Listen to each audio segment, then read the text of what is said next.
Hey y'all, welcome back to Hotties with the Flotties. I'm Daniqua. I'm Taja.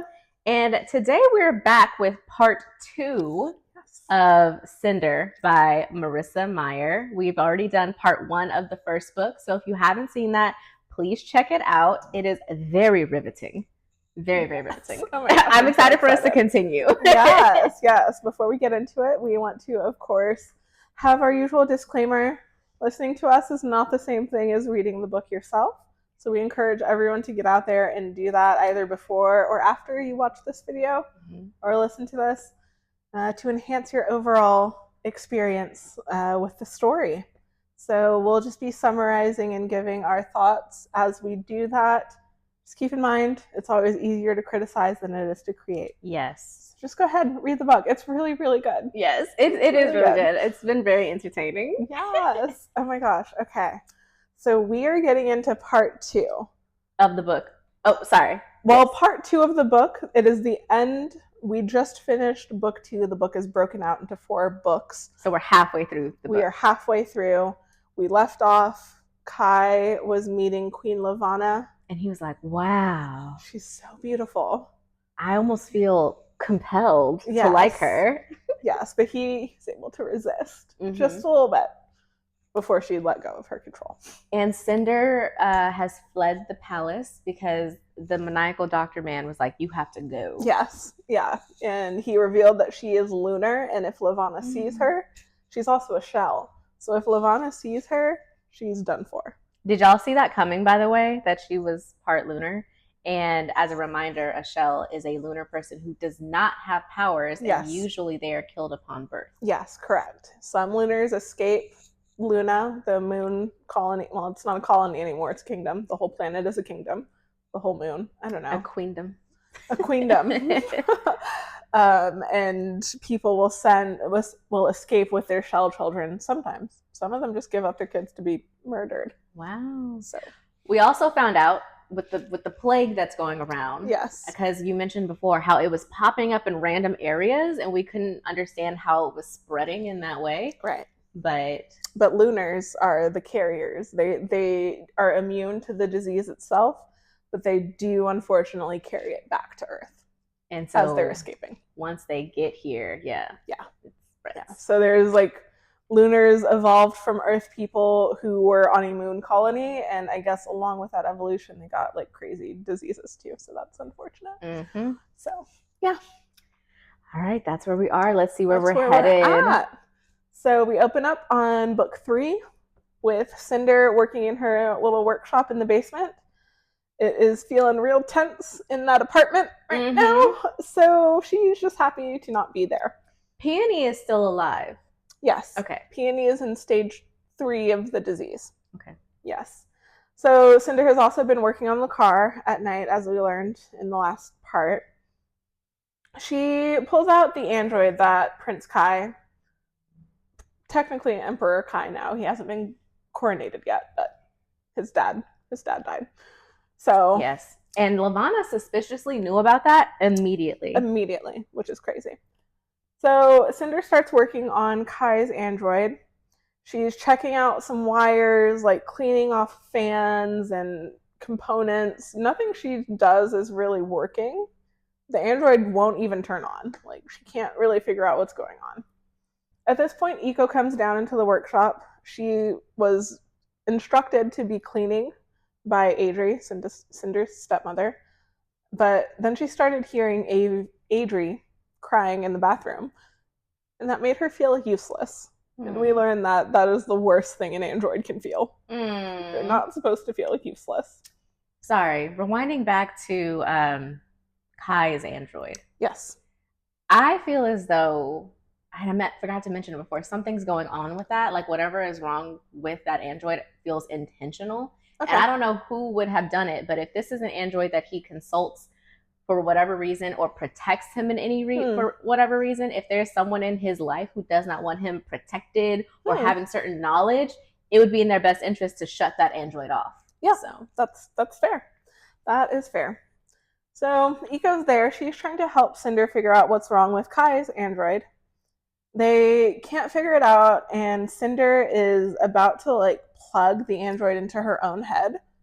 to run a diagnostic on it. She really hates doing this. Again, like anything being plugged into her head feels very invasive. But she can't figure out what is wrong. So she's like, well, I have to do something. So she's like opening the control panel in the back of her head. And then Iko is like, wait, what's this inside this android? She finds a tiny little chip in Kai's android, and it looks different from the rest of the chips that are installed. It's shiny and white, and it is a direct communication chip. Which is unusual because direct communication is like pretty much obsolete at this point in time. Most people communicate through the net is what they call it. I guess just like a global Wi-Fi kind of, essentially. Part of me is like, I wonder if someone was using this android to spy. But the android has been off for over a week now. Yeah, so it's been a couple of weeks, I think. Yeah, so that's definitely not the way that Levana found out about the Emperor's set. Yeah. But still could be something. Who knows? Yes. So she takes the chip out and plugs it into a broken net screen that she has just lying around the workshop. Antique technology. Antique, yes. Right. It's probably like a laptop. And when she plugs it in, the net screen kind of just sits there spiraling, and a message comes across the screen saying, initiating direct link with unknown user, please wait. And just does that over and over and over. So that's just cycling over and over. Meanwhile, they hear a noise. Kai's android has turned herself back on. She's rebooted after they removed this chip from her. As she finishes rebooting, she starts talking in the middle of a sentence. She was in the middle of telling somebody something, and whoever was like in her head shut her off. They were like, nah, you can't tell them that. Yes. Ooh. Yes. So she starts talking. She's in the middle of the sentence. She's speaking about Logan Tanner, a lunar doctor under the reign of Queen Channery, who is Levana's older sister. A lunar doctor who maybe has nefarious deeds.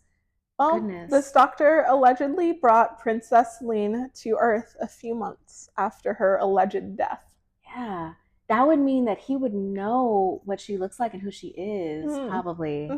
Yeah. Yes. We learn that Logan Tanner committed bioelectric-induced suicide in a mental health facility in the Eastern Commonwealth. Bioelectric-induced suicide. He killed himself, but electronically? Well, as a lunar, you can manipulate brainwaves, essentially, so I'm assuming you can kill yourself doing that. Okay. Yes. So he did that, unfortunately. But before he died, it is suspected that he entrusted care of Princess Celine to Michel Benoit, a pilot in the European Federation military. In the what military? European Federation. What relation does the European Federation have to our current society? It's one of 6 nations. Are we allies? Yeah, there is peace on Earth at this point. Oh, wonderful. Yeah, yes. All of the countries are pretty chill with each other. Michel Benoit was a pilot.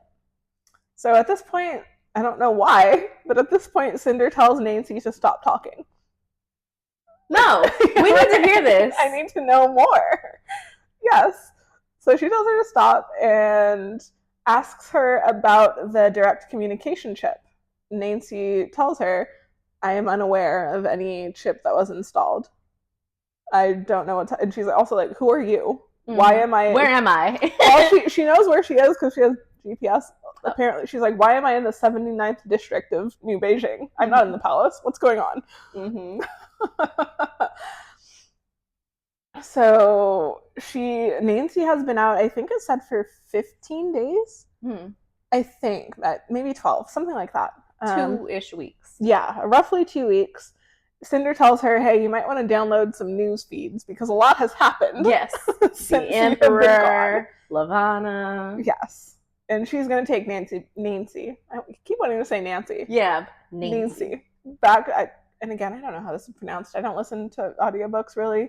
So This is just how it looks to me. Anyway, it's not important. They're going back to the palace. As they approach the palace drive, Cinder is thinking about what Dr. Aelin said about how Levana should never see her. Mm-hmm. In the driveway leading up to the palace, they encounter a bunch of people. It is a protest of citizens who are outraged that Levana is in their country. Yeah. Yes. Yeah, that adds up. Yeah, they've got signs. They're like not down with the queen, but just like get her out of here. They have chants. Maybe she could, Cinder could wear like a mask of some sort so that she's not immediate. Well, I don't think she'll be recognized. Yeah. I don't know how Levana will scan her and realize who she is, but like if she could just stay out of sight, that would be nice. Right. So Cinder fights her way through the crowd to the main gate of the palace, but of course it's closed. There are guards, there are human and android guards, like not letting anyone in. She's like, hey, I'm not with these guys. Like, I'm not with the protesters. I fixed this android for the prince. I need to return her to him. The guards ain't buying it. They do scan Nancy, and they're like, okay, you can come in, but you, miss, who we don't know who you are, you don't have an invitation, do you? I don't understand. She's like an R2-D2 thing, right? Well, yeah, they've let her in. They let the droid in. They're not going to let Cinder in. Oh, got it. But Cinder has been going to the palace to see the doctor lots back and forth. Yeah, but right now there's a protest going on, and they're like, okay, you don't have a pass. You don't have an invitation. Got it. So they let Nancy go in, and she tells Cinder, like, hey, I will let Prince Kai know that you need to speak with him so he can send you a pass. Nancy is in danger because whoever shut her down did it for a reason. And if they find out that she is rebooted and about to start giving the prince information. Yep. All of a sudden, all of the chanting and cries and screaming about Levana stops. All of the protesters are staring up at a palace balcony. Levana is standing there. She is brainwashing the entire crowd, which I'm guessing like a couple hundred people. Can she brainwash robots? No. No. No. Well, can't. I know she can't do it to like shells, but I mean like Nancy. Nope. Nope. Yes. What's her face? Cinder better act like she's brainwashed right now. I'd be like, wow, she's so beautiful. Yeah, it starts to kind of work on Cinder, but then that orange light in her retina kind of kicks on, and she's like, it's registering a lie. I love that. That's cute. Yes. So she kind of like shakes herself out of it, like physically, and as she stumbles back, this draws Levana's attention to her. Just blend in. Yep. She clocks Cinder on sight and just automatically knows she's lunar. Dang it. And like, I was really hoping it would be towards the end, or at least the last section of the book, the last quarter of the book, when we had this moment happen. Well, we'll see. So Levana kind of stares her down and then like flounces back into the palace. She's done with this crowd. She's mad. And the crowd doesn't really fall out of the brainwashing. They kind of just pick up their stuff and start going home. It's a little unusual. Like it has a lasting effect. Yeah. But internally, like Cinder is like freaking out. She's like, oh my god, like the one thing I wasn't supposed to do. Yes. Correct. Yes. You're right. Yep. And it was kind of for no reason anyways, because they weren't going to let you in the palace anyways. So it's like... Right. Like you could have just turned around. Yeah, and left. And just sent Nancy on her way. So we switch now to Kai's point of view. He is not on the balcony with Levana, but he's like in the room watching, and he's just horrified at how quickly she subdues this whole crowd of people. Meanwhile, Sybil, the queen's head thaumaturge, her minion, is there, and she's just like delighted. She's like, look how fast she did that. Look what she can do. We never have uprisings on Luna. I think I need a chapter from her perspective. I feel like she's like in love with Levana, and she's like, no one deserves you but me. Yes. Yeah. Yep. So where am I at here? Okay, so Levana storms inside. She's furious. She's like, Prince Kai, you are in violation of the interplanetary agreement of blah, blah, blah, blah, blah. which states that no country on Earth will knowingly harbor lunar fugitives. Kai is very confused. Yeah, he's like, who? What are you talking about? He says he has no knowledge of any lunars in his country, and he kind of gets snippy with her. Yeah. I know that he's young. He's only 19. He's very hot-headed. But he should recognize the danger. The danger. You really need to placate her until we can all have like microchips installed that make you immune to her control. Right. You got to play this cool. Yes, which is the role that Con Torin plays. Torin steps in and he just tells Levana, we will do everything in our power to uphold this agreement. We do everything we can to ensure we don't harbor fugitives, but obviously something has happened. So Levana tells them, I saw a shell out there. I saw her. I want her found, and I want you to bring her to me, or else I will consider this a violation, and I will bring in my own regiment of guards to find this girl. You don't want that to happen. Yeah, we don't. So again, Kai is snippy, but Torin pushes him aside. It's like, yes, okay, we will find this person. Yes, the diplomatic one. The diplomatic one, yes. Levana decides that they will have one moon cycle after Prince Kai's coronation to find Cinder and any other fugitives and deliver them to Luna. Is that like a month? Yes. Okay. Yes. And his coronation, I believe, at this point is in 9 days. Okay, so we have like a month and 9 days. We have a second. Yes. Speaking of the coronation, by the way, Levana has brought a gift for Prince Kai. Something for him to wear. On this auspicious occasion. She reaches into her pocket, her dress pockets. I love a dress with pockets. Yes. I know she's like evil or whatever. But practical. And pulls out a vial. Oh, a vial. Okay. It is a leishmaniasis antidote. It is exactly enough to cure one adult male. Why didn't she bring this when the emperor was dying? Which Kai understands that she has done this on purpose. She let his father die. So that he could become emperor and marry her. Yes. Yep. And she just twists that knife a little bit more by essentially holding the antidote over his head and threatening that they won't provide anything to Earth unless he agrees to all of her demands. So if he does agree, she's saying we'll give you endless antidotes. Yes. Dang it, I think he's got to do it then. As a leader of people, right, you got to kind of bite that bullet. Now, the second thing we need to start working on in secret is a way to get from under their control. Right. But first things first. First things first. Hundreds of thousands of people are dying. Yeah, we got to solve the plague. At this moment, Nancy rolls in to the room. She's back.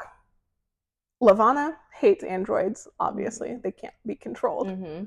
So Nancy's immediately like, ew, who is that ugly woman next to you? If she had Eco's personality, then I think that would be the case. I would love Eco here. So she's like, get that thing out of my sight. And Kai takes this as an excuse to leave her presence. We both will get out of your sight. We'll go. He is going to reinstate her into the Royal Android service. Okay. Whatever. So he's walking away from Levana and freaking out. His coronation is, in fact, in 9 days. And he resolves that he's going to try and stand up to her as long as he can until he can find Princess Celine and Dr. Erlin can try and replicate this antidote. So right now in the book, it's viewed as a conspiracy theory that he believes Princess Celine is out there. Yeah, no one. It's not like no one actually thinks that she's survived, aside from a few crazies. And so why does he want to find Princess Celine? What does he think that would solve? He thinks that she would just be better, kinder, more reasonable than Levana. We don't know why he thinks this, because the Lunars that we know of so far are Levana and Channery. And they're terrible. Who had her seamstress's feet removed. Yeah. So it's not a great track record. And so he thinks that if he finds Celine, she'll be a better leader and she will just give them antidotes. Sure. Yeah. Okay. All right. He thinks it would just be better than Levana. Okay. So that's a gamble, but hey. So, yes. He's walking away with Nancy out of the room. Yes, and then we switch back to Cinder's point of view. Okay. She is still outside of the palace, like, losing her mind.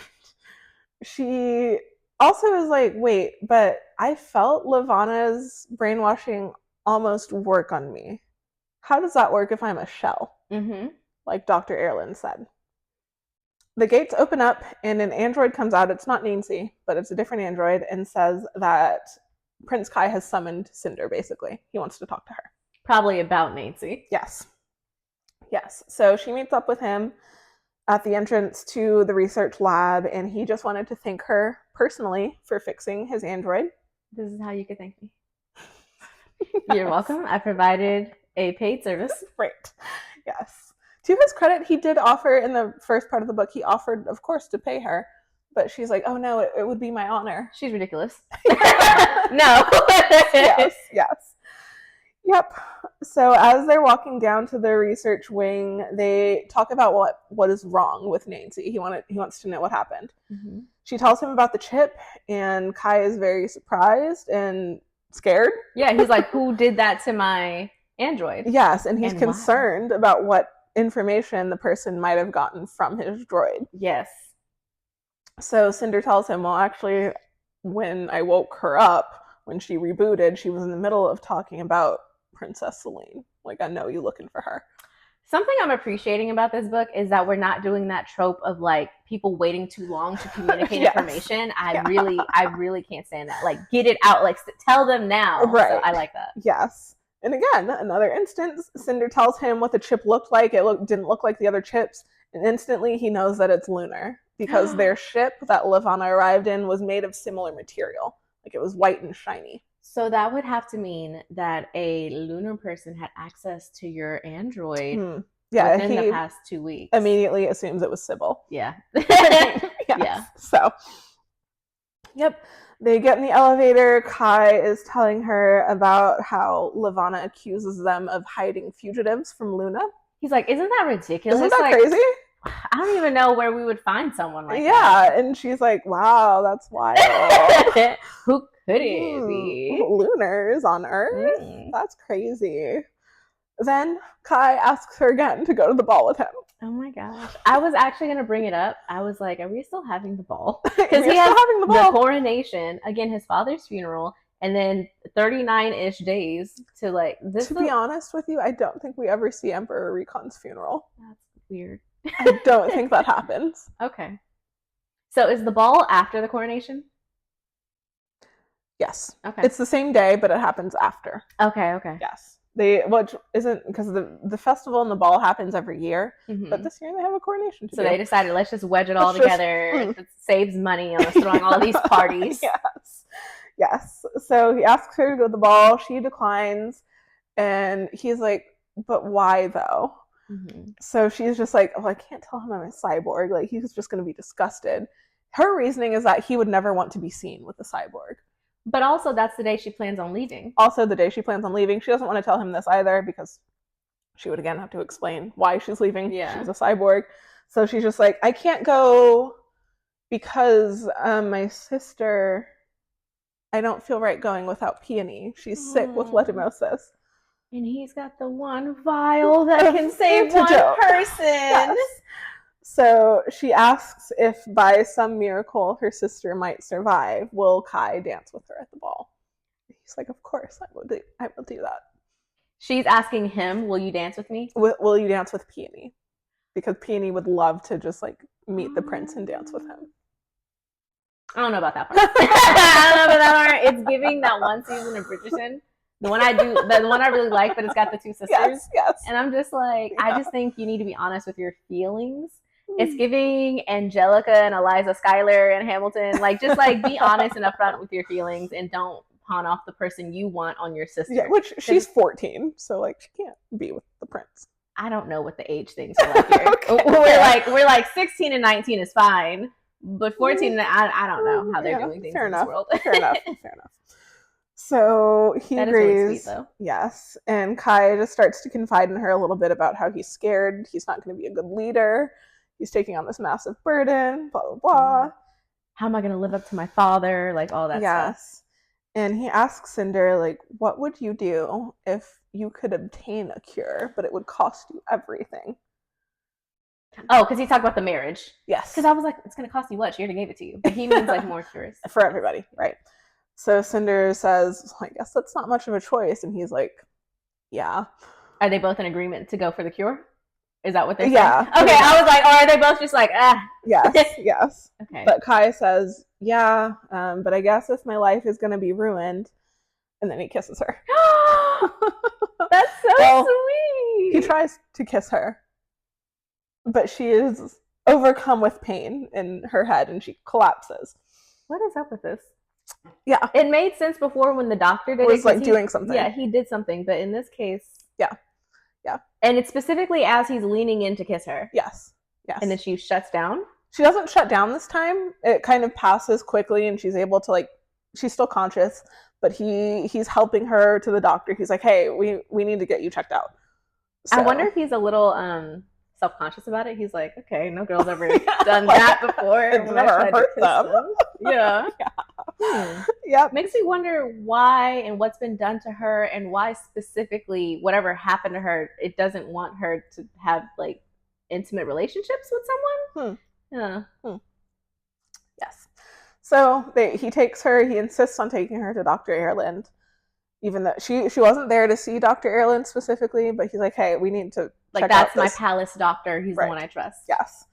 So doctor just says she probably needs another adjustment. She needs another private session with me. But Cinder can tell that he's lying. Her little light lights up, her orange light. So she's like, what is going on here? But Kai gets an urgent message. He has to leave for a meeting with all of the political leaders. He keeps leaving right before the doctor does weird stuff. Yes. Okay. Yes. He does, before he leaves, he gives Dr. Ireland the antidote, the vial. They're saying this is an antidote. Can you study it and try to replicate it? And blah, blah, blah. So he leaves, and Dr. Ireland turns to Cinder, and he's like, what are you doing here? I told you specifically you can't be here. Good point, sir. We're past that. Okay. Yes. She already saw me. There's a manhunt out for me. Yeah, which Cinder tells him, like, hey, you don't have to worry about that anymore because she saw me. Yeah. And he's just like, he turns from like angry to just like dread. Like, oh my goodness. So he tells her now. He's heavily invested in her, and I need to know why. Yes. Well, we might be finding out here. He did some research into her adopted family. So Lynn Guerin, who adopted her, he was an inventor, and he also designed android systems. Before her surgery, he happened to unveil a new invention at a science convention. It is something that he called a bioelectric security system. That protects its user from something. This is what is installed when they were looking at the weird shadow on her spine, and this is what's installed in Cinder's nervous system. Now, on an Earthen, this device will protect them from lunar manipulation, brainwashing. Yes. And then he mysteriously died after he invented the thing that would keep you from being brainwashed. Yep. On a lunar person, it prevents them from using their gift, or it's supposed to. Guerin died before he could confirm any testing because obviously he would have needed a lunar subject, and those are hard to come by on Earth. So before he could confirm that his prototype worked, he died. Otherwise, he would have been wealthy beyond belief. I bet he would have. Yes. So Dr. E tells Cinder that in addition to protecting her from manipulation and also preventing her from using her lunar gift, it prevents Cinder from going mad. Because using the gift comes naturally to lunars, like as naturally as breathing, essentially. But you can suppress it. It just takes a lot of energy and like willpower and thought. So eventually it will drive you crazy and you might commit bioelectric-induced suicide, like what's his face? So on an actual lunar person, they can handle it fine. But on a person who... So this isn't about the device. This is about the lunar power. Yeah, the power. Yes. So people who born and raised on the moon and stay on the moon, it's fine for them. Yes. But something about coming to Earth or being on Earth? No. It's just trying to suppress it. Not suppressing it is what makes you go mad. Yes. Yes. So that device in her spine prevents that from happening. She won't go mad because she's not using her gift. Wonder, A, who put it in her? And B, well, how did they know she would need it? Well, Garen did it. Well, so they didn't confirm yet. Okay. Because I was like, I know that he invented it, yes, but I'm just like, yes. is he... Because for him to be the person who put it in her, he would also have to know what she is and that she needs it. I see what you're saying. Yeah. Interesting. So, yes. So, so he's telling her about what happens if lunars don't use their gift. And at this point, Cinder clocks something that he said. Dr. Erland said something about our internal makeup. You mean our? You mean us? What do we have in common? He is also a lunar. What? Incredible. Interesting, though. And I wonder if he has been using his powers in any way. Well, he does tell her that he's been on Earth for 12 years and he has never abused his gift, and that is driving him crazy now. So when he saw that snake coming out of the hair, he's hallucinating. So he says he's never abused it. That doesn't mean he's never used it. And we, in fact, learn that when Cinder was about to brain him with the wrench, he used his gift to stop her. Oh, okay. Because she all of a sudden she was like, "Oh, he's just a frail old man. Like he's not gonna hurt me." Thank you for going back on it, because I was like, no. Yes. Okay. Yes, and I will confess I kept something from you. When that happened, the orange light on her retina flicked on. So like, I feel like you would have known immediately. She can sense when she's being manipulated in some way. Yes. I like that. Yes. Okay, well, hold on. This is a lot of information to take in. I know. So the chip that Garen put in her back, it helps her not go mad from suppressing her gift, but it also has a bioelectric security system in it that makes it so that she can see through. It prevents her from being manipulated. So that's how she's able to like overcome the illusions. So far, though, this does not yet explain what happened with her and Prince Kai in that moment. No. Okay. No. We are getting there a little bit. Okay. Gotcha. Yes. So after this big revelation for Cinder, maybe not for us or the audience. We knew he was up to something. It's just we didn't know quite what. But now that he's explaining more, I don't know yet if I feel like he's evil per se. Okay. I don't know what your intentions are. Sure. Yeah. So Cinder wants to know why he would ever risk his life to come to Earth this way. Turns out that Levana killed his child. His daughter was born a shell. And he acknowledges, which I appreciate at this point, he acknowledges that up until that moment, he agreed with the baby killing, the infanticide laws until it happened to him. Yeah. It always goes that way, doesn't it? And he knows, he expresses that, I know that's wrong. I know that's messed up. Yeah. But it is what it is. And he says that his daughter would have been about Cinder's age. So some parents, we learn, freely give up their shell children. His wife was one of those. He wanted to try and escape with her. He didn't tell his wife, but he would have tried to escape with her, but it was just too late. Oh. Yeah. So he decided to be a lunar fugitive and come to Earth. And try to do whatever he could to help Earth people. So he put himself in a position to be the palace doctor. Yes. Yeah. Okay. Correct. So we go back to the device in her nervous system, and Dr. Erland tells her that he was able to disable the device by overwhelming her with the lunar power, and that was the first time that she collapsed in pain. Okay. And now the device is now broken pretty much. She should start feeling her gift come back slowly. And as a side note to this, he tells her it might be painful at certain times, especially when you're feeling strong emotions. We were very emotional with the friends. Emotional. But if the device is broken, doesn't that also mean that she is now susceptible to lunar powers? Dang it. Yes. Yes, because it was only a prototype. It wasn't even an official. Dang it, we need that device though. That's came in clutch. Yes.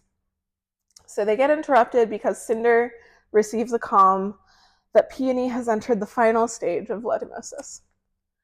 So Dr. Ireland tells her, like, a promise is a promise. He very quickly gives her some of the antidote, enough to save Peony. Like, how old is she? It was only I guess since she's younger. She's not an adult man. So he's like, okay, this might be enough. Like, take this to her immediately. Like, go. Mm-hmm. And he makes her promise to stay away from the palace until Levana is gone. Mm-hmm.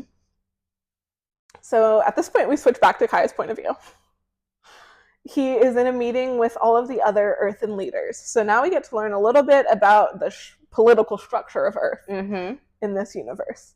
There is the UK, the United Kingdom, the European Federation, the African Union, the American Republic, and Australia. Australia. So the UK, their leader is Queen Camilla. It is a monarchy. The European Federation and the African Union have prime ministers. The American Republic has a president, and Australia has a governor general. Okay. So that's kind of the layout. What they call their leaders. Right. But everyone is pretty cooperative. There has been peace for a long time between the nations.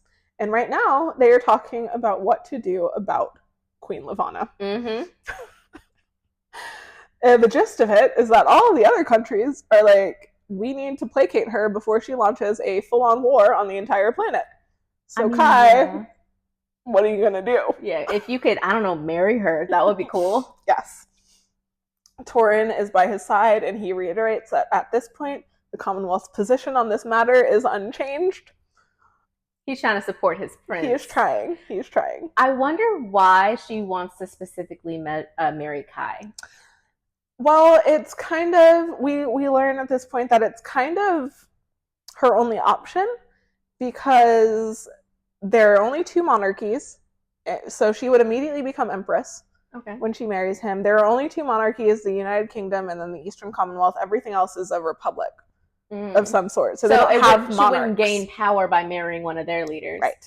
Right. And the United Kingdom, the queen does have a son, but he's a 3rd son, so he's not even going to be the king. Got it. Eventually. Okay. So Kai is kind of the only one.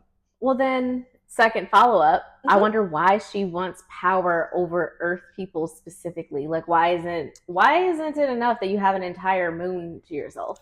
But I don't know. Weird. So at this point, Kai tells everybody that Levana gave them a supposed antidote. And this, of course, just increases the pressure from everyone else. Like, hey, okay, if she gave you an antidote, you have to marry her. Mm-hmm. So at this point, President Vargas of the American Republic, not the United States, the American Republic. Right. At some point, This isn't very much of a spoiler.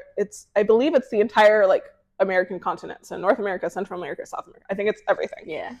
Anyway, it doesn't really matter. But he drops a bombshell. The American Republic has satellite imagery of evidence of Levana building up an army on the moon, on Luna. So he puts up these satellite images of just regiments of soldiers just in formation. There's thousands of them. Wonder what she's getting ready for. Yeah, so we zoom in, we enhance on these photos. Like in the movies, it zoom in. Yes. And they're not just people. They're pretty much monsters. They've got fur, they have fangs. The American Republic believes these are genetically engineered lunar soldiers. They think there could be tens of thousands. They don't really know. They believe that Levana has been keeping them in lava tubes on the moon, hidden. Wow. I wonder if they're genetically engineered or if that's just what lunar people look like and we don't know because they're always... I can tell you they are genetically engineered. Oh, okay. Because I was like, is that what she looks like? No. So there are werewolves. Look at that. There are werewolves, kind of. So everyone is kind of freaking out about this revelation. They're like, "Why? How did you see this? How did you find this?" And then Kai, the youngest leader, he's like, "Y'all don't get it. She wanted us to see this. She's sending a message." Because how you say that she's been developing these soldiers for decades? Why are we just seeing them now? Now, because she wants us to. She's ready for us to see them. Mm-hmm. She said, "Look at my power." It is a threat. That's also why I think she decided to come down and show them. She's like, "Look at how I can control you." Yeah. Yep. So back to Cinder. Mm-hmm. She has arrived at the quarantines, and at this point, it's only been a few days since she was last there, but now there are just hundreds and hundreds of patients. It's spreading. Mm-hmm. This is a disease that was typically relegated to like rural areas, but now it's reached a city, and we are seeing the consequences. Mm-hmm. She rushes to find Peony. She rushes to her side.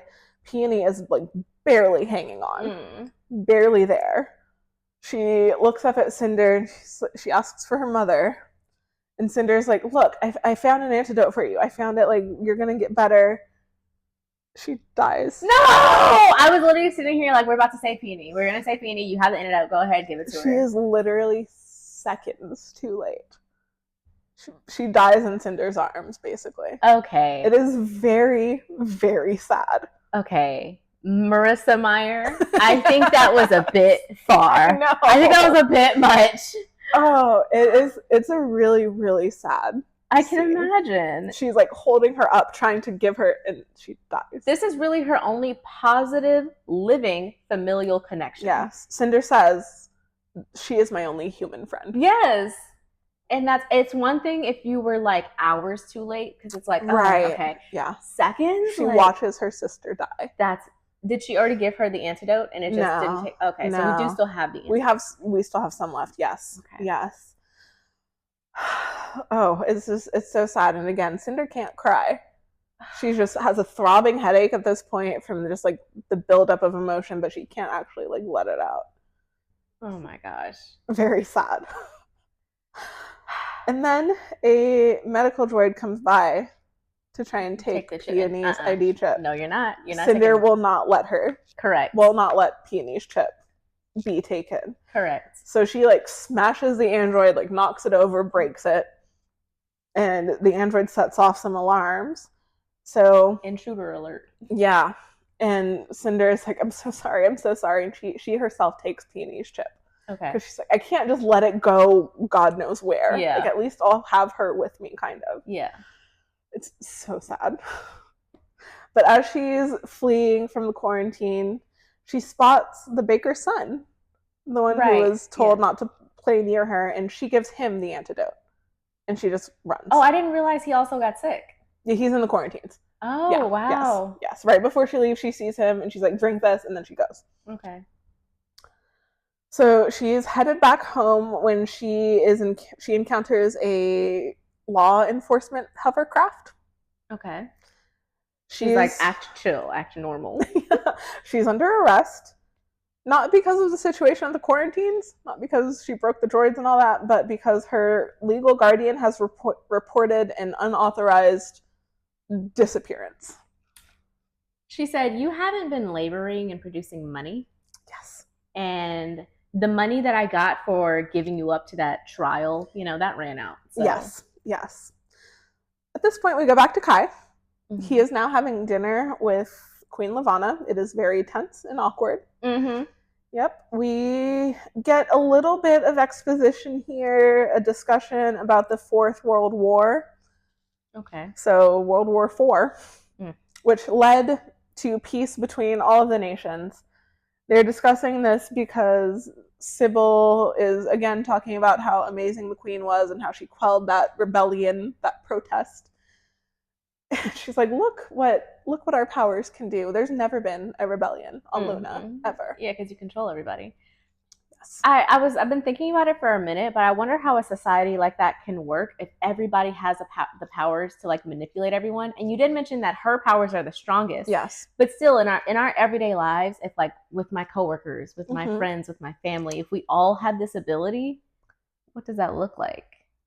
What does that look like? Yeah. I wonder if we'll get to see that at any point. Yeah. So this discussion about the terrible war that like killed millions of people, but did eventually lead to peace on Earth. It resulted in the Treaty of Bremen, which is what they want Levana to also sign. They want her to sign this treaty as well. She is very eager to do so as long as she gets to marry the prince. Mm-hmm. I think it's interesting that she wants to follow the earthly rules of power by marrying him, right? When she literally could just seize power. Just like do it. Yeah. So I think it's interesting. She's like, in order for me to have power, I have to marry you. But granted, she can't control like everybody. She can't control like millions and millions of people. There are limits to her power. So we're operating under the condition that everyone will fall in line so long as she has this title. Like, we as citizens will be like, dang it, we can't stand her, but since she's our empress, we've got to. Interesting. That's a bold assumption. That's a little strange. And at this point, we also learn that in other earthen countries, there is some sort of check on the power of like a consort. Like, well, there's only one other monarchy, but also it's the same way on Luna. Like, if you marry the monarch, that doesn't mean you just have all of their authority. You just have like some authority. But that's not how it is in the Eastern Commonwealth. Of course. Kai's grandfather just assumed that everyone would pick good spouses. Of course. So they don't have any checks on power when she becomes empress. We're at a point right now where they're having dinner and we're getting this exposition.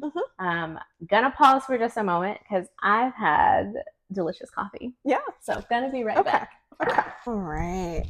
We're almost at the end of book 3, so. Ooh. Okay, so yes, they're having this odd, tense dinner. We're getting some exposition about the world. Yes.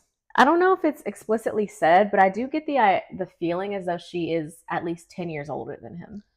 She is in her early 30s. I don't know when we learn this, but yeah, she's 13-ish years older, something like that. Okay.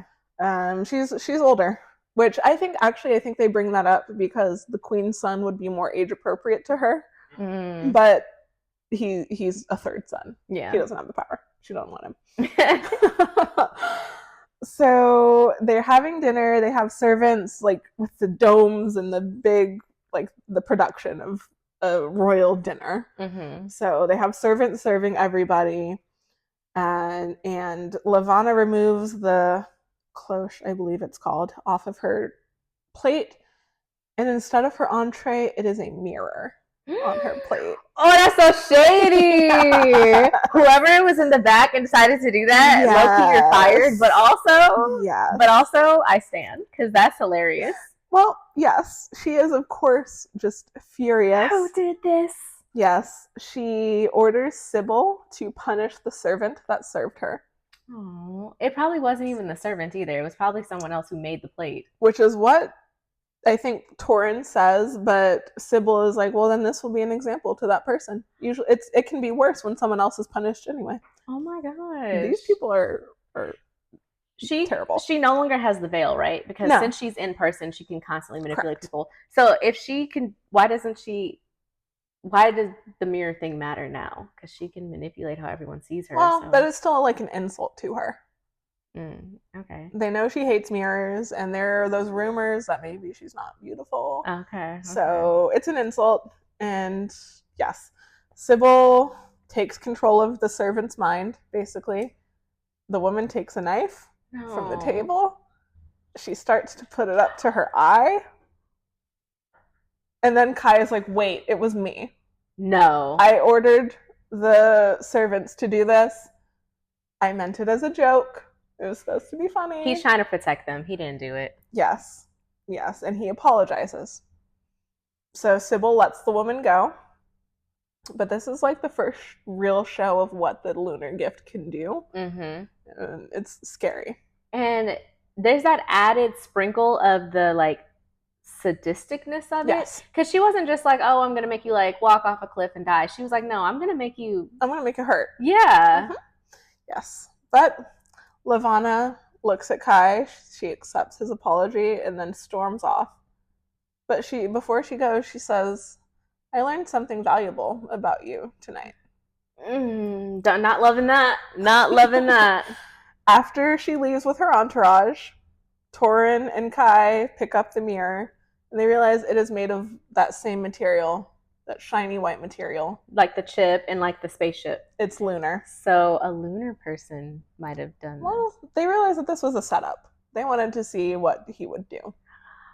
And now she knows that he will sacrifice himself for his people. Yes. Dang. Because I guess, if you think about it, not every ruler would do that. That is a good villain. Yes. I'm going to say that. She's a very good villain. That's also one of the reasons I love this series so much, because it is very rare for me to encounter a villain that is well thought out. Yes. And like complex. Because a lot of times they're just like, oh, they just want power. And it's like, why? But why? How? Why? Like, give me more. Yes. Explain it. And I don't think this is really a spoiler. The novella in the series is Levana's story. Oh, I'm excited for that. I love getting some background on a villain. Yes. But I'm learning that she's like clever. Mm-hmm. Mm-hmm. Yes. So I love that aspect. Like, she is a good villain. Mm-hmm. Yeah. All right. At this point, a messenger runs into the room to tell Kai about what happened at the quarantines. Someone attacked a droid, ran away. They don't know who this person was. But before that person fled, they talked to one of the patients. The boy. And now that boy is healing from the disease. Mm-hmm. Now we are back to Cinder's point of view.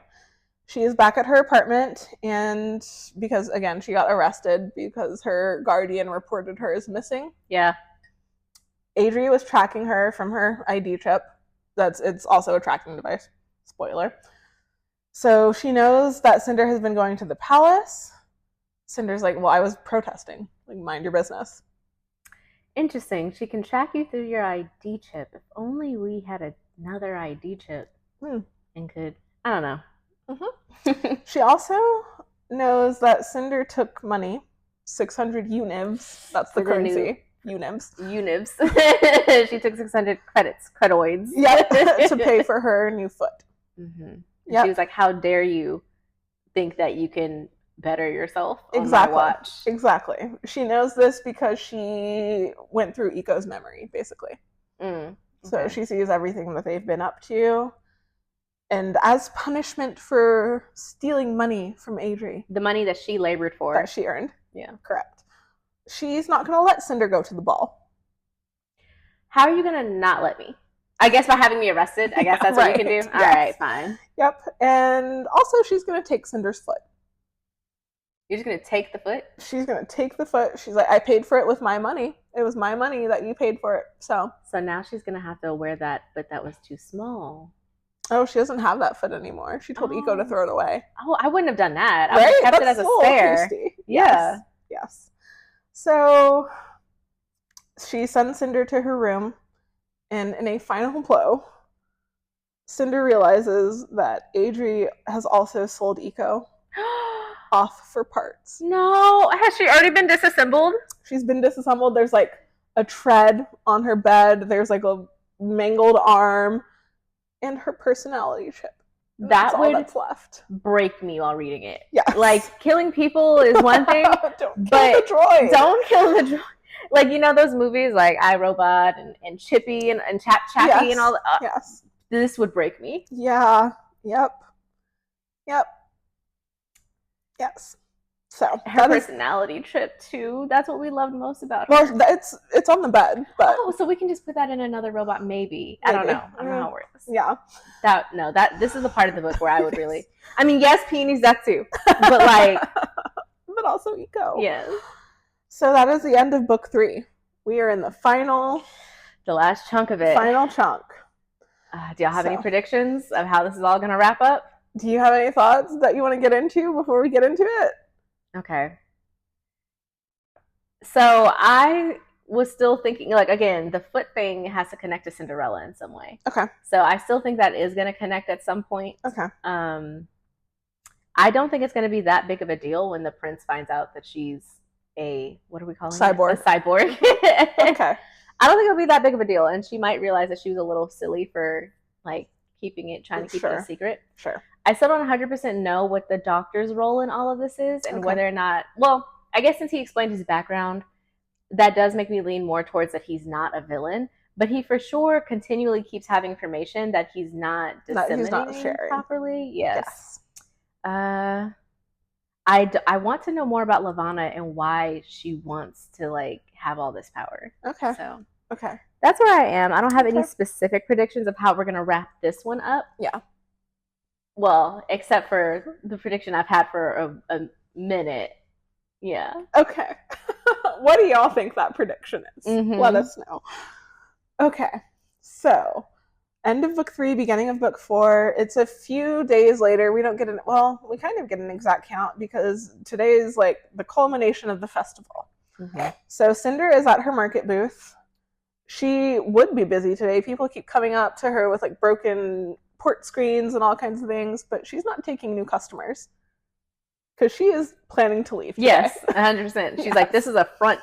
This is not a Yes. real business right now. And this part is so sad. She has Peony's ID chip and Eco's personality chip so they can all escape together. Oh my gosh. Just like they planned to in the junkyard. It's like, it's so sad. Yes. And if this was like in a movie and they start playing like the flashback scenes of all the moments, the Yeah. emotional moments that she's had with these Yes. entities, oh my gosh, that would break me. Yes. Yes. So she's in the market square. She's kind of watching some of the net screens on the buildings. They're all talking about either the coronation or the ball tonight, but also there's been a lot of media following the miracle boy, Chang Sunto, who survived letumosis. Right. The baker's son. Yes. He has been placed under the care of the palace research team to try and figure out how he possibly could have survived. The doctor knows how he survived. He does. Okay. But again, he doesn't tell other people. Yes. So Cinder hasn't been back to the palace. She has kept her promise to the doctor, but he is still paying her money every day. Love that. Yep, to her private account that yes. no one else can access. Mm-hmm. So Kai appears at her booth. See, he's been having trouble with his port screen. Like, he's been sending comms to this girl, but he's not getting responses back. Oh my gosh. So something must be wrong with it. This is literally like, can you take a look at my Razr phone? I've been trying to text this girl. Trying to text you.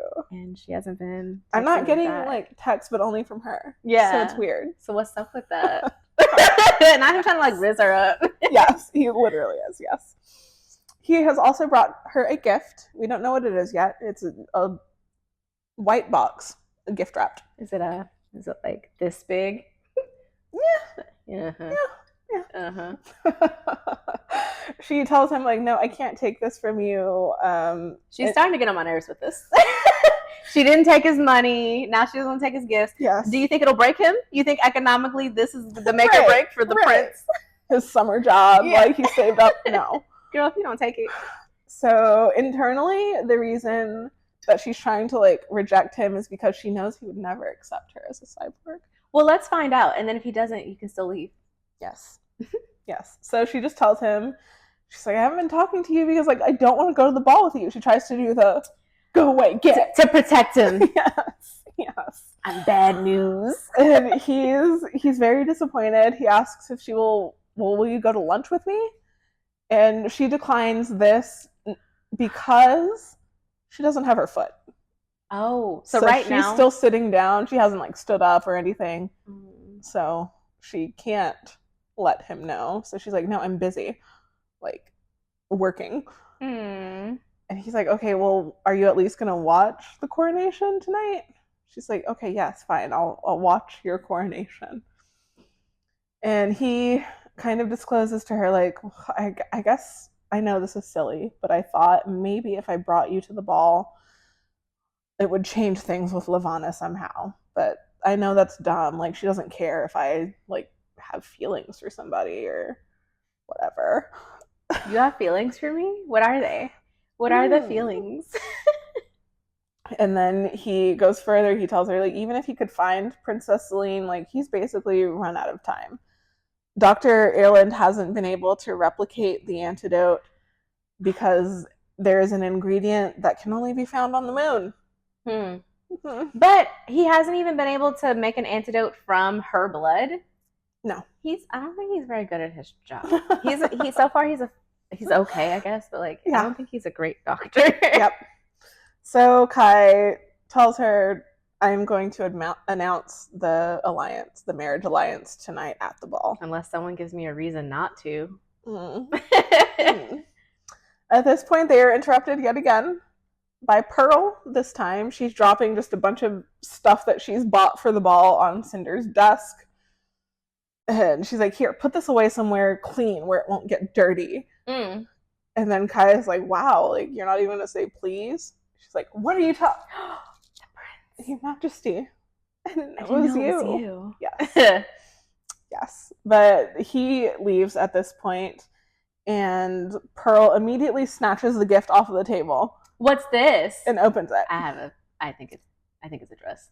Okay, it is not a dress. Okay. It is a set of elbow-length gloves, because he knows she's always wearing her gloves. Oh my gosh, how elegant. Yes. Yes, they're shiny white silk, beautiful, highest quality. They came from the prince. Great, and Pearl's going to take them.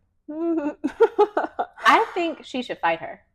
What do we have left to lose? She could, but she doesn't have a foot right now. I still think she could win. Fair enough. Okay. So Pearl is just mocking Cinder. She's like, you think the prince is going to take you to the ball? He doesn't even know that you're a cyborg, does he? You don't know what he knows. Hush. He wouldn't take you if he knew who you really were. And then she throws the gloves on the ground and dumps a toolbox on top of them. So now they're dusty and dirty. Get all dirty. At least she didn't take them, though. I can wash them. She didn't take them. Yeah. Yes. After this, Cinder goes home. She's like hobbling on her crutches. It's very sad.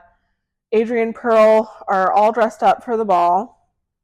Pearl tells Cinder, she twists that knife a little bit. She's like, I'm going to tell him that you're a cyborg. I'm going to find him at the ball, and I'm going to tell him all about you. And then he's going to realize how much more desirable I am. You think so? Because he just saw go? You and was unimpressed. He just saw you. Correct. And Adri tells Cinder, hey, you need to go wash the hover. So that can be nice when we arrive to the ball tonight. Did she fix that? She did. Okay. She did. So as she's washing the hover in the garage, she's watching the feed of Kai's coronation. In his speech after he is officially crowned, he addresses both Ledimosis and Luna in his big old speech, and he promises that he will do whatever needs to be done to ensure the safety of his nation. It's very touching. He rises to the occasion as a whatever leader. Needs to be done. Whatever needs to be done. So, I bet Levana loved that speech. Mm-hmm. Yes. So Cinder goes back up to the apartment after everybody's left, and she's gathering her stuff because she's about to go. She is about to flee. She has a couple of things she wraps up in a blanket to take with her, and she goes down to her basement workshop because she needs to bring some tools too. You never know. Mm-hmm. Smart. She's a mechanic. So she's gathering stuff to get, and all of a sudden she does come across the tiny foot. Oh, yay! She realizes that Eco must have saved it for her. Eco is a real one. Eco is a real one. Eco knew. Yes. So she sits down at her desk. She's planning to remove her ID chip and then put the foot on. And as she begins cutting into her wrist, she hears a beep. She turns around, and do you remember the chip? The DCOM chip, the direct communication? No, we don't remember the direct communication chip that was in Kai's Android?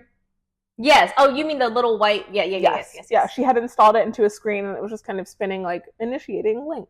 Mm-hmm. So it's beeping, and she accepts the request, the communication request.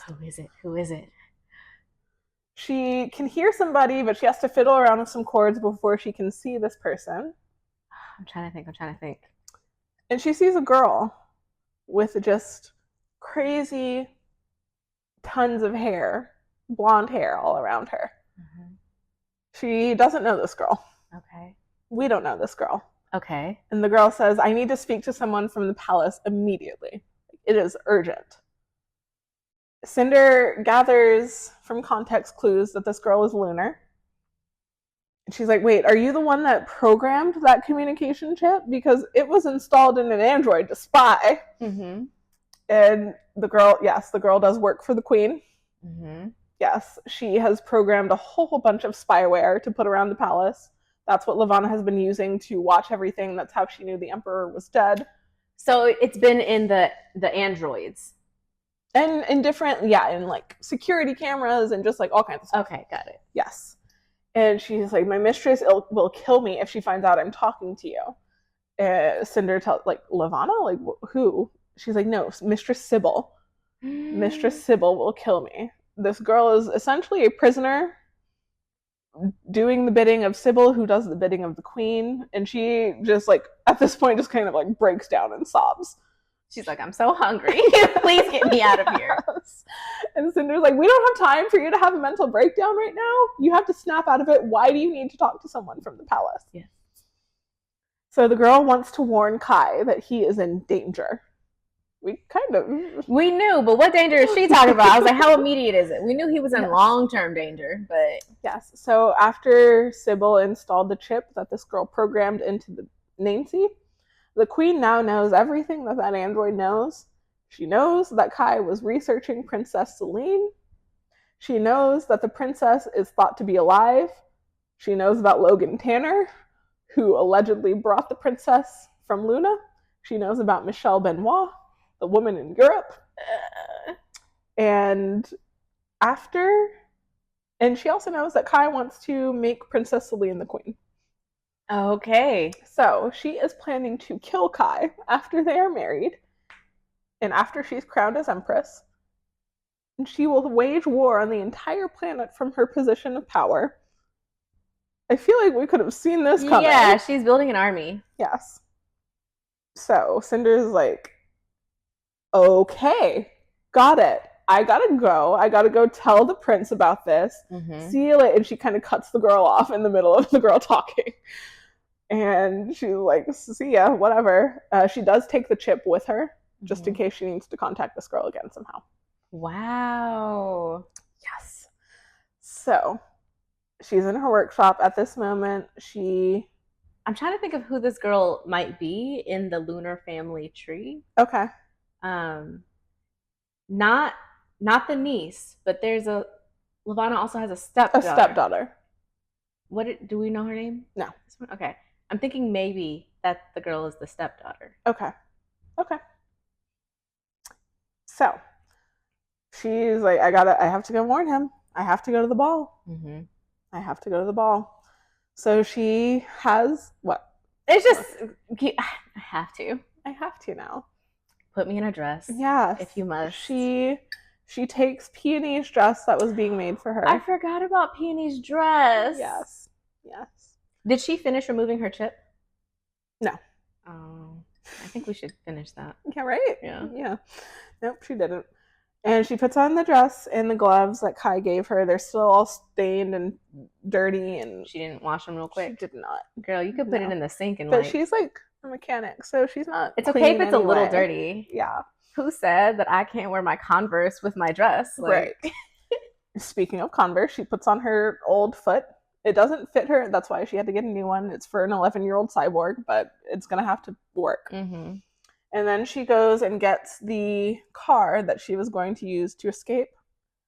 It actually starts up. Yes. And we have an awesome scene of her like driving through the streets towards the palace. And she's like, I can't believe I did this all by myself. I repaired this car. I'm so capable. Yes. And she knows in her heart she would have made it if she had tried to escape this night. Yes. But she cares about Kai, and he needs to know. Yes. So it starts raining just before she gets to the palace, and she ends up crashing the car because the brakes fail. Oh, okay. Yes. So she's just outside the palace. It's pouring rain. She runs inside. She gets soaked. She looks like a drowned rat, basically. She's not at all ball ready, but it is what it is. So she's gotten there late, of course. Most people are already in the ballroom. She's upstairs kind of just like looking over at everybody, like plotting her next move, basically. Mm-hmm. As she sees Levana and Kai are opening the ball with the first dance. So the second Levana sees her, because remember, Levana's been hunting this girl. Yes. She knows what she looks like. She clocked it. Yes. A guard comes up to her and tells her, hey, I have to scan your ID. And she's kind of freaking out a little bit because while all of the citizens are technically invited, you do have to RSVP, and she didn't. So she's like, well, are they going to like kick me out? Like, I don't know how this is going to go. Do we still have Peony's chip? We do. So she lets the guard scan her, though, and he's like, oh, welcome, Miss Lynn.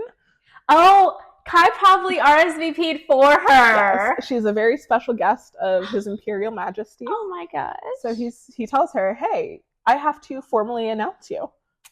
That's awkward. Mm-hmm. Could you not, please? Yes, which is what she says. She's like, no, you don't have to. It's too late because trumpets are playing now. Mm-hmm. And she is formally announced. The entire ballroom stares up at her in disgust because she is dirty and wet. And I do wish she wasn't dirty and wet. I do wish that this was like a moment. Right. It's not.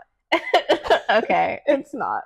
But Kai is looking at her and he's like, it's kind of cute. He said, I heard you was looking for me. It's kind of cute. Like, look at her. She's always dirty. That's what I like about her. Yes. So she makes her way through the crowd towards Prince Kai. She is announced as his like special guest. And just before she can get to him, Adri stops her. I forgot she was here. Yes. So they have some words because she's also wearing Peony's dress. She's like, how dare you? You always wanted what my daughter had. How dare you? You insult her by wearing her dress. And she's like gonna smack Cinder. But Kai catches her hand. He's like, so. No. That's my man right there. Yes. You are not about to hit my girl. And then he sweeps Cinder up into a dance. And as they dance, Cinder assumes that Pearl has already told him that she is a cyborg and everything. So she hasn't, but I bet you she hasn't. They have this conversation. He's like, well, I get it now. Like, why didn't you tell me? I get why you didn't want to come. Why didn't you tell me? And her heart's racing. She's like, he knows. And then he reveals he's talking about Peony dying. Oh, like, you're grieving. That's why you didn't want to come. You could have told me. Yeah. Yes, he's like, I would have understood. And she's like, oh, he doesn't. He still doesn't know. So they're dancing, and Cinder starts to tell him everything she found out, the reason she's here. Levana knows. She knows that he was looking into Princess Celine. Glad we're getting to it. Yes, she will kill him immediately after they marry, pretty much. She wants to tell him more, and she's like, let's go. We have to go somewhere like private so I can tell you, I found this girl. I gotta describe what happened. Let's go out to the gardens. But they're interrupted by Torin. I'm surprised they haven't been interrupted by Levana yet. Oh, once she finished dancing with Kai, she left. Oh, thank goodness. Yes. She doesn't want to be around all of these disgusting earth people. Yeah. Yes.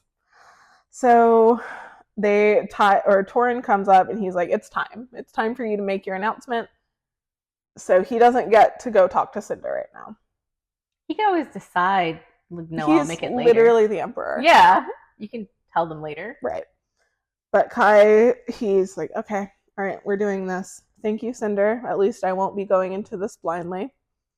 She tells him, you can't do this. You can't marry her. You're putting yourself in danger. But he must do it for his people. So in a very naive, last-ditch effort to have some effect on this marriage alliance, Cinder grabs him and kisses him in front of everyone. Yeah. I thought so. She's gonna kiss him. I hope she has a short wire, but she doesn't this short time. Circuit. She doesn't. But he's also not really kissing her back, which is a bummer. But he's in public. So I don't care. And then after she kisses him, she's like, Levana won't want to marry you if she knows you're in love with me. She says all loud. Yes. Crickets. So that everybody is staring at her.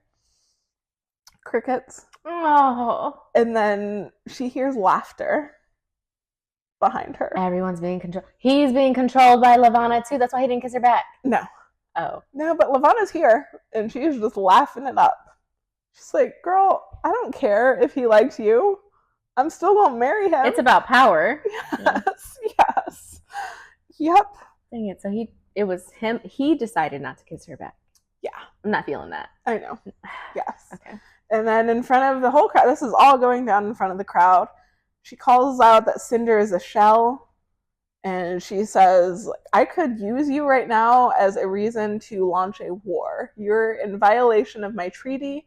And not only is he harboring lunar fugitives, but he invited one as his special guest to this ball. I could start a war right now if I wanted to. Mm-hmm. And she orders Cinder be taken into custody. Levana has guards. She's like, guards, get her. Kai is like, wait. We can't do this. She's not lunar. What are you talking about? She's a mechanic. Like, he's about to get a double whammy because not only is she lunar, but she's also a cyborg. Yes. So Levana looks at Cinder. She's like, oh, you want to deny it? You're not a lunar? Tell him you're not a lunar. Cinder can't do this. I mean, how are you going to prove I am? Exactly. Exactly. Yes. But she says nothing. Okay. And well, no, she actually doesn't say nothing. She doesn't deny it. She instead tells Levana, yeah, I wanted to escape your tyranny. Ooh. So she kind of steps to her and was like, what? And that's not even the truth, girl. You found out you were a lunar 2.5 seconds ago. 2 days ago. Yeah. It's like, calm down. So Kai at this point is like, oh my god, she is actually lunar. Mm-hmm. That's crazy. And then Levana drops another bomb on Kai and the crowd at large. We knew this. Kai didn't know this. No one knew this. She calls out how the lunars who escape from her control have been spreading leishmaniasis across the earth. They carry the disease. So now she's like, has she? Because now I'm like, we've been talking about the ones who specifically have escaped and landed in like a pod and how they've been spreading it. But she got here when she was much, much younger. But I'm just like, but could she still be spreading it without realizing it? Well, when they were initially testing her, like they were going to do the antidote test and everything, what she was told is that she wouldn't be contagious after a few, like an hour or so. So ostensibly no, but okay. Who knows? Dang, but now you have everyone looking at her like she's like this dirty. Yeah. Mm-hmm. And she's literally covered in dirt right now. Yes, it's not looking great. This is a bad look. We got to pick this up because this is... Yes. So Kai is again like... Horrified, but he still refuses to let Levana take her. Aww. He tells her, she is still a citizen of my Commonwealth. I won't let you take her. So Levana turns to him. She's like, okay, well, what are you going to give me then if I let her go? Are you ready to bargain for her life? And he is. Yeah. Because he loves her. She'll let Cinder live if Kai agrees to marry her.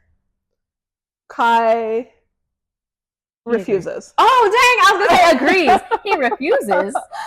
And Cinder is looking at him. She's like, you can't let her manipulate you. Like, don't try and save me. She's just going to kill me anyway. Mm-hmm. So he refuses her. Levana is, of course, furious, terribly mad. Yes. And as Cinder is watching the back and forth between Levana and Kai, that retina display that she has that gives her like information and data, it's kind of going haywire. And she realizes that her display can see through Levana's glamour. Oh. She can kind of see underneath the glamour what she really looks like. There's like angles and all kinds of things. Mm-hmm. So she looks at Levana and she's like, it's true, you're not beautiful. She says that out loud. That's wild. Yes, it is. It's also kind of wild though that like this is the also we're kind of like using this as synonymous for evil right now, like ugly and evil, they go hand in hand. Yeah, I don't love that, to be honest, and there is a good amount of that in this series. Mm-hmm. So I don't love it, but it is what it is. So Levana turns on her and she's like, what are you talking about? What do you see? Yes. And right now Cinder is being like held by one of the guards. All of a sudden, the guard lets her go. Cinder turns around and takes the gun out of his holster and puts it to her head. Her own head? Yes. She's being controlled. Oh. Yeah. Okay. Yes. Dang it. Yep. So Levana is going to make her pop herself in front of everybody. If she's being controlled, that means also that we're at the point where, again, her powers could manifest. Because that means she's not a shell. Yeah. So she can feel her finger pulling down on the trigger, but then she sees a message scrolling across her retina display, like bioelectric security kicking in. Oh. So the device in the back of her neck has kicked in just in time to save her life. She manages to turn the gun towards the ceiling. So it's not completely broken. It's not 100% broken yet. Okay, I love that. Yes. So the gun does go off into the ceiling, and at that point, people just scatter. Mm-hmm. Of course, gunshots are going off. The crowd erupts. It's panic. And Cinder falls over. All of this heat is surging through her body. She doesn't know what's happening. Man, I just feel so powerful. Yes. Yes. And Levana looks at her and then is like, that's impossible. No one can stand up to me and my... So Cinder still has the gun. She points it at Levana and fires. Yes! But a guard hops in front of her just in time. I wonder if he chose to do that or if He did not. Yeah. Okay. He did not. It's very clear. His face is just blank. He's just yeah, a dummy. Yes. So at this point, Cinder's okay, I'm going to go. She takes off running. She makes it to the stairs and then... And her foot falls off? Yeah. I knew it had to at some point. It had to. It's Cinderella. It is Cinderella. The bolts snap. Her foot falls and she tumbles down the rest of the stairs. Kai approaches with Levana and Sybil. Yes. And Kai picks up her foot and he's just like, well, what is this now? He is finding out a lot of information back to back, so I'm trying to give him some credit. Yeah. He's like, you're lunar. You're a cyborg. You might have been spreading the plague. Right. So he picks up the foot, he looks at it, he looks at Cinder, and he's like, were you just brainwashing me this whole time? Was all of our interaction just in my head? It's very sad. Mm-hmm. But I understand why he believes that. Mm-hmm. But he does still tell Levana that, hey, we are going to keep her in our custody in Commonwealth Prison until we figure out what to do with her. Mm-hmm. And if you kill her now, I will never agree to any kind of alliance. Levana wants Cinder to be returned to Luna to be tried in their justice system. Tried. Meaning we're going to behead her. Correct. So Kai agrees as long as Levana will promise not to wage war on Earth. Okay. Which Levana agrees to for this infraction. She's like, y'all, you're walking on thin ice right now. So he agrees to hand over Cinder to Levana? Yes. He's going to hold her in prison until their marriage and Levana is crowned, because she's now staying. She's like, we need to get this wedding going. So we cut back to Cinder's point of view. She is in prison in the Eastern Commonwealth, and an unfortunate aspect of her brain interface and her retina display that she has is that sometimes, you know how you get intrusive thoughts or overthinking? Hers show up in the form of replaying the video of her falling down the stairs over and over. Oh, that's horrible. Because it's all over the internet. It's and so everyone's talking about it, and she's just replaying it constantly in her head. Did he pick up her foot and return it to her? Was there a... There's no foot. No, she doesn't have her foot still. Oh, okay. Yep. Yes. Or does she? Actually, I'm not 100% sure. Maybe she does. I don't know. But anyway, yeah, she looks crazy on the video, and she's like, the people on Earth are probably happy to get rid of me. I get it. Mm-hmm. I understand. So the guard outside her cell tells her she has a visitor. She's like, is it the Emperor?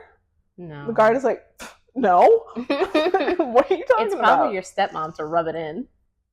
It is actually Dr. Erland. Oh, yeah. So he's talking to her. There's like a little screen that he can talk to her through.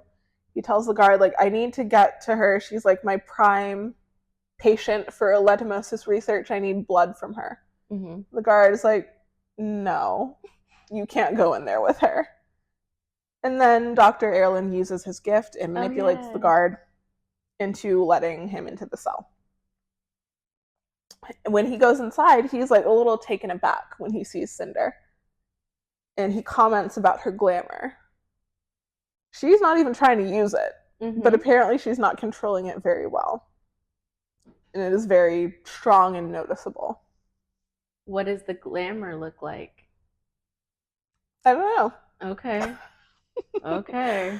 So Dr. Erland saw the video, of course, it's all over everything. And he reveals that Cinder's device, which we knew, worked as intended. And she asks him, well, why didn't it work when she was just like brainwashing the protesters? Yeah. Why didn't it kick in at that point? And he tells her that it stopped a lunar from making her do something. Like it was an action that she was going to do to hurt her. So maybe that's an aspect of the programming on this device. It doesn't prevent everything, but it does protect the most important stuff. Right. Yeah. Yes, exactly. So he came to see her because he is going to Africa, where leishmaniasis started. He wants to center his research there, and he wants her to come with him. Cinder is like, yeah, okay, I'll check my Google Calendar to see when I'm available for that vacation. When I'm free next. Yeah. So Dr. Erland at this point pulls something out of his bag. He has a new hand for her and a new foot. Oh. Her new cyborg hand is pretty cool. State of the art, like all kinds of technology. It has weapons and all of the fingers. Go gadget, yes. Yeah, she's got like a tranquilizer gun and she has like a knife, a flashlight, all kinds of fun stuff. I love that carrying on, yeah. Yes. And he's just kind of chatting with her. He's like, it's funny, like they have all of these like security measures in this prison. Weird though. This prison wasn't really meant to contain lunars. No prison on Earth is designed to contain lunars. He said theoretically you could just walk out of here. Yeah. If you wanted. Yes. Yes. He's like, yeah, you have to leave. You have to get out of here. Cinder thinks he's crazy, which he kind of is, but that's not the point. Yeah. He's like, I'm going mad, okay? But I'm not like Yes. So she's like, okay, like, sure, I can get out of here with my lunar powers, but if Levana knows that I escaped, she'll be furious. He's like, yeah, so we have to make sure that it looks like Kai didn't help you, which is why I'm here right now, and he's in a meeting somewhere. He has an alibi. So she still said, like, okay, but she will still wage war on the entire planet. She was already going to do that, so. Yes. She's like, I'm not worth starting a war over. Dr. Erland is like, actually, you are. You are. See, when he did her DNA test to find out that she was lunar. What did he discover? He didn't really have time to tell her because at that point she had to go and save Peony, which she didn't. It was very sad. But Cinder asks about her family. She's like, oh, well, where are my parents? Like, what? Who am I? He doesn't know who her father is because apparently her mother was known to be very promiscuous. Oh.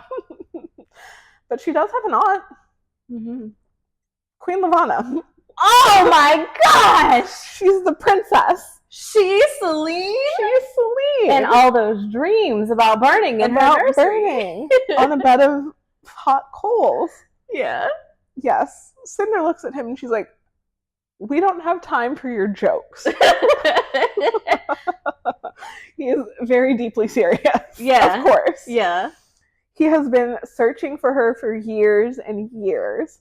He knew that she was brought to the Eastern Commonwealth by a man named Lynn Guerin. He knew that she was a cyborg. The cyborg draft was his idea to try and find her. So her adoption records and all that would be somewhere recorded. So I don't understand why he couldn't find her. Would they be? Interesting. Yes. So Cinder realizes that when Levana saw her after her electric device kicked in and she was overwhelmed by all of that heat, that was her lunar gift igniting.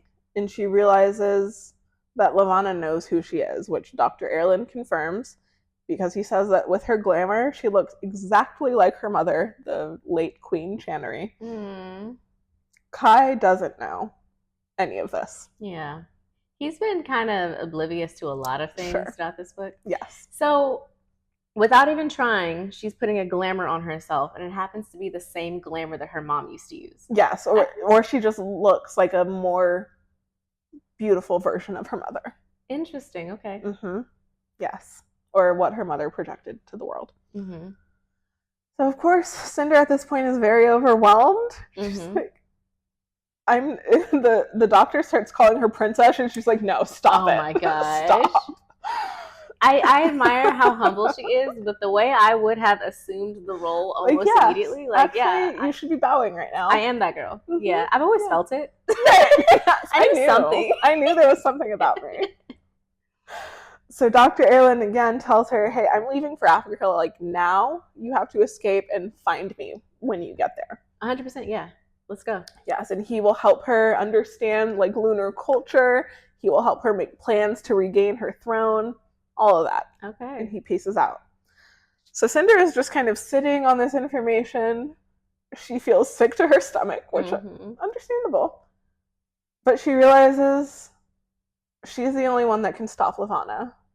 She knows what she has to do. So she cuts out her ID chip from her wrist. And the book ends. That's it. Dang! You're joking. No, you're joking. Oh my gosh. We don't even know it. Like, did she successfully escape or anything like that? Nope. Oh my gosh. That is where the book ends. That is a cliffhanger. When I started reading, I read this series for the first time in 2015. I think the first book came out in either 2012 or 13. So I didn't have to wait. I cannot imagine being a person who's like reading these books as they came out and you leave us there. Oh my gosh. That is it. That was really good though. So good.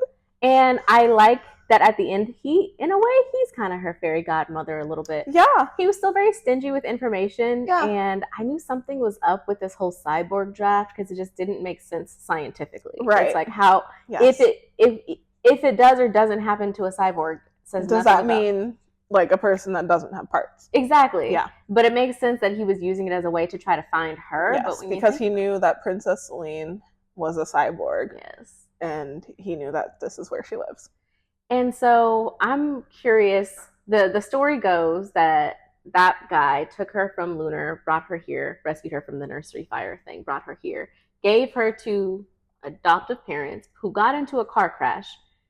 And then she was adopted again by different people at 11. Right. And one of the different guys is the guy who invented the cool chip that does all the things. And he knew enough about her to know that she would need this and that it would be beneficial for her to have. But we don't know yet if the stepmother has the same knowledge that her husband did. Right. Well, at one point, Cinder, she doesn't know if her adopted dad knew that she was lunar, but she knows that Adri doesn't know because she would have turned her in. Oh yeah, 100%. Which makes me wonder why he didn't share it with his wife. Like, did he not trust his wife? Did he know that his wife wasn't a good person? Because I'm just like, you stayed married to her. That's still a reflection on you. And then it is no coincidence that he died shortly after inventing this cool technology. I am sure. But I'm curious who might have orchestrated that. Yeah. A lot of cool things in play. Yes. I do hope that we get more moments of her getting to like pop her stuff and like be that girl. Okay. And I'm curious of how her power will manifest overall. I have a feeling it's not going to be the same as Levana's. I think it's going to be something else. Okay. This is exciting. Yes. I love these books so much. It's a really, really good, compelling story. I wonder if she's going to start going by Celine now, or if she's going to stick to Cinder. Call me Cinder. Yeah. I'm not a princess. I'm just a regular girl. I'm just a mechanic. I'd be popping it. Like, bow down. Correct. Yes, you're correct. We got to do something about that werewolf army. at some point. That is a concern. Yeah, they're not actually werewolves. I'm just calling them that because they have fur and fangs and live on the moon. Right. So, close enough. Yeah. Close enough. Okay, she's doing the glamour without realizing she's doing the glamour, which I think is interesting how this power works. Yes. Which is part of what we learned. It comes to them incredibly naturally. Like it's harder to suppress it than it is to just feel it. I still wonder about the doctor's intentions overall. Gotta say, he still creeps me out a little bit. Because I'm like, what are your long-term goals for Celine exactly? I feel like I don't know, from the jump, I got this weird vibe that he wants to marry her. Like, I've been looking for you forever.